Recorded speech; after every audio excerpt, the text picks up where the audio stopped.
للحكم. للحكم هو الحجز. باختصار شديد محامي ممدوح عباس اللي هو محامي اللي رافعين القضيه، ما هو ممدوح عباس.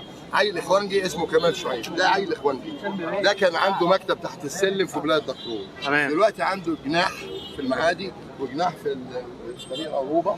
تمام. لغايه دلوقتي رفع حوالي 450 قضيه على نادي الزمالك، مره باسم هاني العدال، مره باسم هاني اسمه هاني شكري، ومره ممدوح. هو ده راس الافعى. تمام.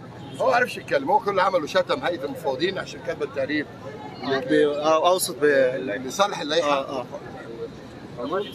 شتم مستشار قضايا الدوله، شتم المحكمه الدستوريه العليا، مش عاجبه حكم الدستوريه العليا. هذا الاخوان هي الشرطه المحترمه دي، واحد زي ده اخوان ازاي متساب لغايه دلوقتي في البلد؟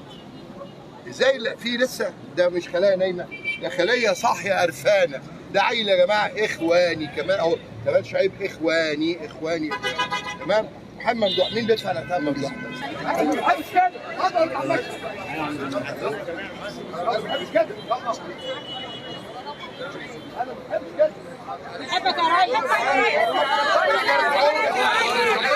يا معالي المستشار.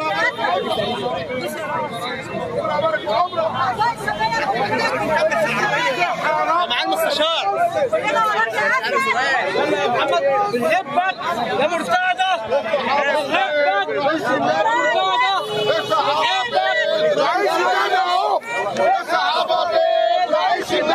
نكمل في العربية يا معالي المستشار.